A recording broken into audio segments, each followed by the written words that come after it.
Good morning students, welcome in online class, 8th class. Today we will read SST chapter 7. SST, you have two books, part 1 and part 2. Now today we will read part 2 chapter 7, weavers, iron smelters and factory owners. Okay, in previous class we had read Indian textile comes up कि यहाँ पे कैसे Indian textile या cotton textile यहाँ पे आई थी. ठीक है. Now today we will read the swords of Tipu Sultan and wood steel and iron and steel factories comes up. Okay, कि टीपू सुल्तान की वुड्स, जो टीपू सुल्तान की जो तलवार थी एंड वुड स्टील्स, कि किस तरह से यहाँ पे स्टील्स के उद्योग भी यहाँ पे आए थे. ठीक है, would steel. Now let us discuss. We began the history of Indian steel and iron metallurgy by the recounting the famous history of the Tipu Sultan who ruled Mysore until 1799. कि जो हम यहाँ पे देखते हैं कि we begin the story of Indian, कि हम यहाँ पे भारतीय इंडियन इस्पात एंड लोह जो धातु की जो कहानी है, हम यहाँ पे टीपू सुल्तान की वुड्स से या टीपू सुल्तान की स्वार्ड से देखते हैं. कि टीपू सुल्तान की जो स्वार्ड थी, इट मींस जो तलवार थी, वो टीपू सुल्तान के एक मशहूर किस्से से शुरू होती है कि ये वही टीपू सुल्तान है जिन्होंने 1799 में मैसूर पर अपना शासन किया था. Fought for wars with the British and died fighting with his sword in his hand. कि ये इन्होंने अंग्रेजों से इंग्लिश इंडिया कंपनी से अंग्रेजों से 4 लड़ाइयाँ लड़ी थी और वो अपनी तलवार को अपने हाथ में लेते हुए इनकी डेथ हुई थी. टीपू सुल्तान की जो स्वार्ड तलवार थी, टीपू's legendary sword are now part of the valuable collections in museums in England. कि टीपू की जो स्वार्ड तलवार थी आज इंग्लैंड के म्यूजियम में बहुत उसको सुरक्षित रखा गया है. इट मीन्स अंग्रेजों ने टीपू सुल्तान की तलवार को अपने अंडर में किया था और उसको उन्होंने अपने वहां पे म्यूजियम में रखा हुआ है. लेकिन क्या हम ये जानते हैं कि टीपू की तलवार इतनी ज्यादा खास क्यों थी कि जो इंग्लैंड उसको अपने साथ में लेके चले गए? क्योंकि जो वो जिस तलवार जो बनी हुई थी वो बहुत अच्छी तरीके से बनी हुई थी और उसमें किस तरह के मेटल्स को यूज किया गया था कि इंग्लैंड के उसको म्यूजियम में बहुत कीमती संपत्ति के रूप में उसको रखा गया है. फिर है this pattern came from very small carbon crystal embedded in the iron. This quality of swords came from the special type of carbon steel called the woods, which was the produced all over South India. कि ये जो दरअसल एक तलवार की जो उसकी point, it means की जो धार थी वो इतनी ज्यादा बहुत पॉइंटेड थी. इट मींस जो तलवार की धार थी वो इतनी पॉइंटेड थी कि वह वहां पे जो एनिमीज थे उनको भी वह मार सकती थी. कि उनको बहुत अच्छे से, जो टीपू सुल्तान जो थे वो बहुत फेमस थे और उन्होंने बहुत लड़ाइयाँ लड़ी हैं. उनकी जो तलवार थी वो बहुत ज्यादा अच्छी थी.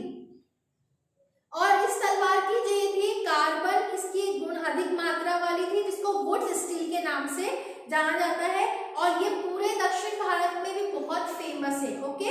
तलवार में इनकी वजह थे लोहे में गड़े कार्बन के बेहद सूक्ष्म कणों से पैदा होती थी. इट मींस जो इसके मेटल था, उस मेटल में जो कार्बन की क्वांटिटी थी वो बहुत ज्यादा होने के कारण ये फाइन वुड स्टील से बनी हुई थी. Now next is Francis Buchanan was the turn through Mysore in 18. कि टीपू सुल्तान की मृत्यु के बाद में, उसकी डेथ के बाद 1 ईयर्स के बाद में 1800 में मैसूर की यात्रा करने वाले फ्रांसीसी बुकानन ने इसके बारे में हम लोगों को बताया कि मैसूर में भट्टियों में वुड स्टील किस तरह से बनाया जाता है, कि कैसे मैसूर में वुड स्टील को बनाया जाता है, प्रोड्यूस किया जाता है, कि कैसे वहां पे उससे फाइन क्वालिटीज के वहां पे वुड्स बनाए जाते हैं या फिर इट मींस वहां पे किस तरह से उससे वेपन्स बनाए जाते हैं. Now next, through the integrated control of temperature and smelter produced steels ingot were used for the to कि इन भट्टियों में जो लोहे के स्मेल्टर्स होते हैं, स्मेल्टर्स कौन होते हैं, जो आयरन जो रॉ मटेरियल होता है उसको हम भट्टियों में उसको बहुत हाई टेम्परेचर पे उसको हीट देते हैं, उसके बाद में वो पिघलने लग जाते हैं और उस पिघलने के बाद में उसको हम किसी भी रूप में या किसी भी तरह से हम उसको बना सकते हैं। ठीक है, Indian wootz steel fascinated European scientist Michael Faraday कि भारतीय जो वुड स्टील था, यूरोपीय वैज्ञानिकों ने इस पे बहुत ज्यादा वो इंटरेक्ट हुए थे कि कैसे उनको ये इतना अच्छा लगता था कि वो यहाँ से उसको ले जाना चाहते थे। The legendary scientist and discover elasticity of the electromagnetism spent 4 years studying the properties of Indian woods. However, the wood steel making process, which was so widely known in the South India, was successfully and completely lost by mid 19th century. कि यहाँ पे विश्वविख्यात जो कि वैज्ञानिक थे and जो बिजली के और विद्युत जो इलेक्ट्रिसिटी इलेक्ट्रोमैग्नेटिज्म कि जो इलेक्ट्रो और मैग्नेटिज्म इट मीन चुंबक वाला कि जो एक दूसरे को अट्रैक्ट करता है, तो चुंबक वाले से आविष्कार करने वाले जो माइकल फेराडे थे, उन्होंने यहाँ पे इसको कैरेक्टरिस्टिक्स को यहाँ पे बताया है कि वुड स्टील मेकिंग प्रोसेस कि किस तरह से वुड स्टील के प्रोसेस है कि कैसे हम उसको बना सकते हैं और कैसे उसको हम रीड कर सकते हैं या वुड स्टील को आते थे यहाँ पे पूरी दुनिया में वो फेमस हो चुका था। और ऐसा क्या आप देखते हैं कि अंग्रेजों के जीत के साथ ही ये यहाँ का तलवार और हथियार उद्योग भी समाप्त हो गया कि जैसे ही उनको इसके वुड स्टील की नॉलेज हुई तो जैसे ही यहाँ से वो वुड स्टील और जो मैसूर की जो फेमस तलवार थी टीपू सुल्तान की वो भी वो अपने साथ में ले गए और उन्होंने यहाँ पे बनाए गए इंग्लैंड से आए लोहे के इस्पात ने ले लिया और धीरे धीरे जो उसका ट्रांसफर हुआ कि जो वुड स्टील था उसको धीरे धीरे ट्रांसफर किया गया, उसको आयरन ने उसको उसके प्लेस को रिकवर किया कि कैसे वो वहां से वुड स्टील जो सबसे पहले वुड स्टील था जो आयरन उसको धीरे धीरे आयरन स्मेल्टर्स में कन्वर्ट किया गया। ठीक है, now next topic is iron and steel factory comes in India and गांव की उजड़ी भट्टियां जो कि यहाँ पे थी कि जैसे यहाँ पे कारखानों में काम करते थे वो धीरे धीरे जैसे यहाँ से कन्वर्ट हुआ तो वो कैसे यहाँ से कन्वर्ट होके जो वहाँ के जो स्मेल्टर्स थे वो कैसे अनएम्प्लॉय हो गए और उनको धीरे धीरे उनके गांव और उनके शहर भी वहाँ से खत्म होते चले गए। नाउ नेक्स्ट इज कि इंडिया भारत में लोहा एंड इस्पात कारखानों का यहाँ पे उदय हुआ कि कम्स अप इन इंडिया कि iron and steel factories come up in India कि भारत में कैसे उनका आगमन हुआ। द ईयर वाज 1904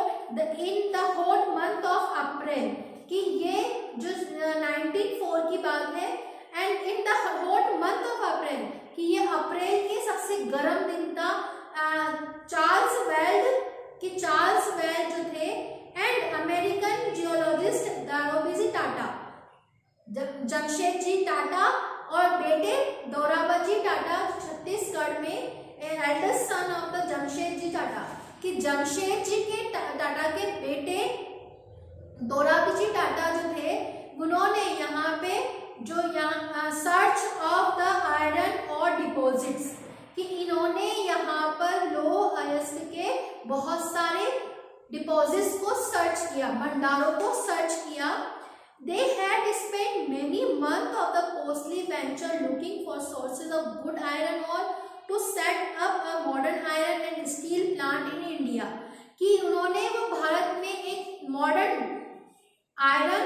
एंड जो कि आयरन स्मेल्टर्स या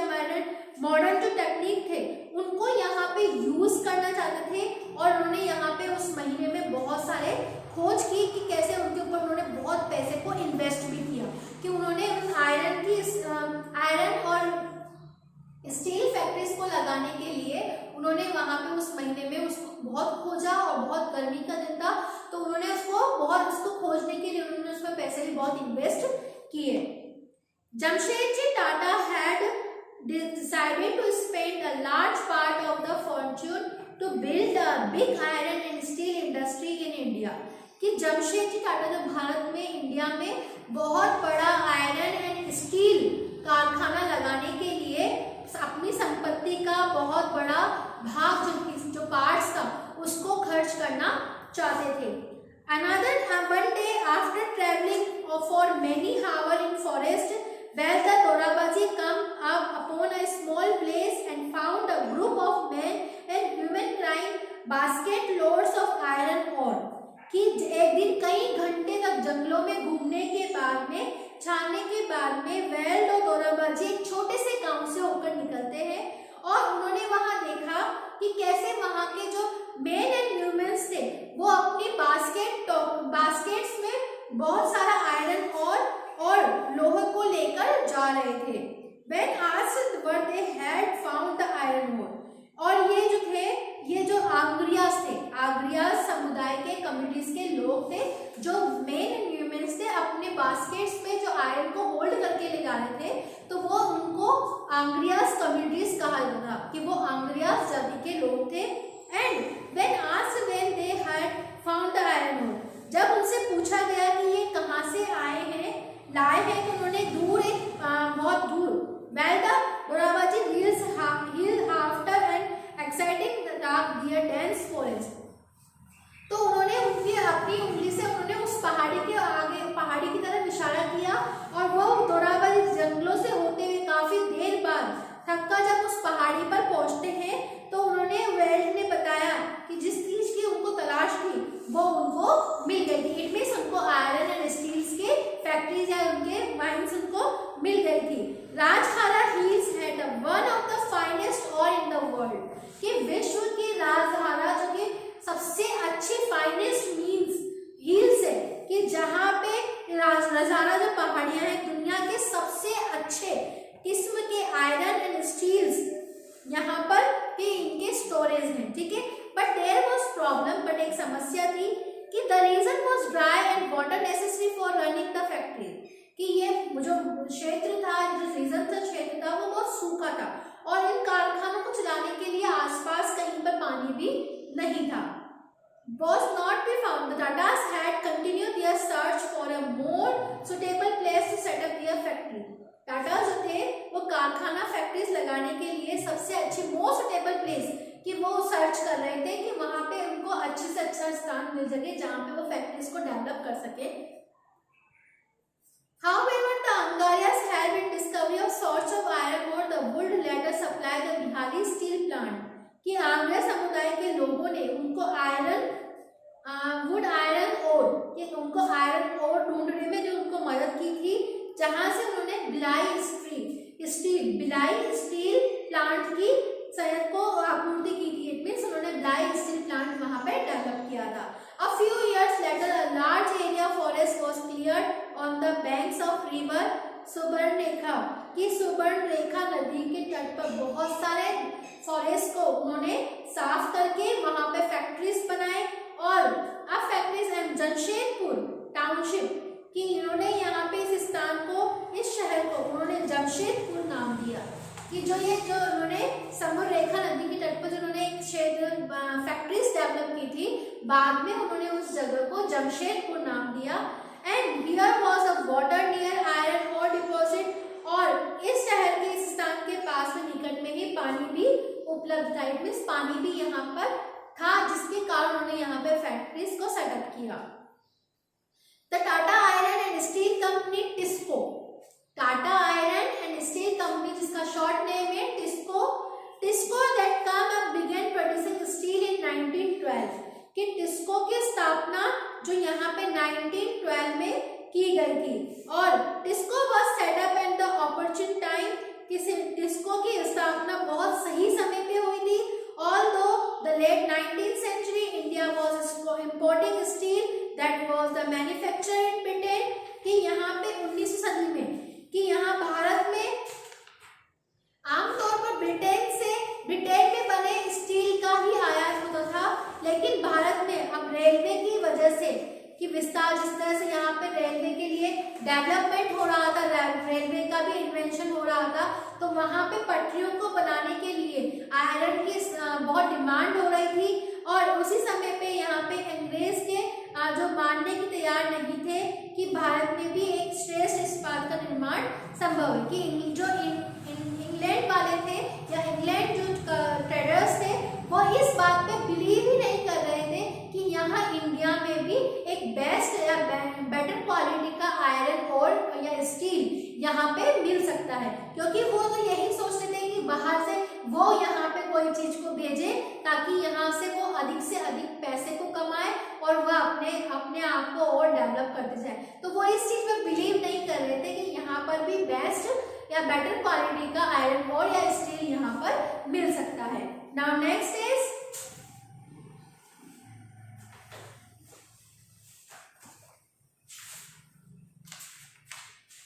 by the time TISCO was set up, the situation was changing. In 1904, the First World War broke out. Steel produced Britain now had to meet the demands of war in Europe. कि जब टिस्को की स्थापना हुई थी तो हालात थोड़े conditions क्या थे वो थोड़े चेंज होने लग गए थे। और 1914 में जो फर्स्ट वर्ल्ड वॉर हुआ था तो ब्रिटेन में बनने वाले और आयरन और यूरोप में युद्ध संबंधी आवश्यकताओं को पूरा करने के लिए उसने अपने पार्टिसिपेट किया। उन्होंने हिस्सा लिया और उन्होंने उसमें अपने आप को उसमें चेंज कर दिया। इस तरह भारत आने के लिए यहाँ पे the Indian railway turn to TISCO for supply of rails. तो वो भारत में इसकी मात्रा में स्टील की मात्रा में ब्रिटिश स्टील की मात्रा में बहुत गिरावट आई और रेल की जो पटरियां थी उनको रेलवे ट्रैक उनको बनाने के लिए भारतीय जो रेल टिस्को से जो भी आयरन और स्टील था उसके ऊपर डिपेंड होने लग गए। By 1990, the colonial government was buying 90% of steel manufactured by TISCO. Over time, TISCO became the biggest steel industry within the British Empire. 1919 में ये स्थिति हो गई कि टिस्को में बनने वाले 90% जो कि स्टील था वो यहाँ पे टिस्को से बनाया जाने लगे या टिस्को से लेने लगे, जो कि विश्व का या वर्ल्ड का सबसे ज्यादा बिगेस्ट इंडस्ट्री टिस्को को बनाया गया। और in the case of iron steel and the case of cotton textile industry only when British import into India declined and the market for Indian industry good increased।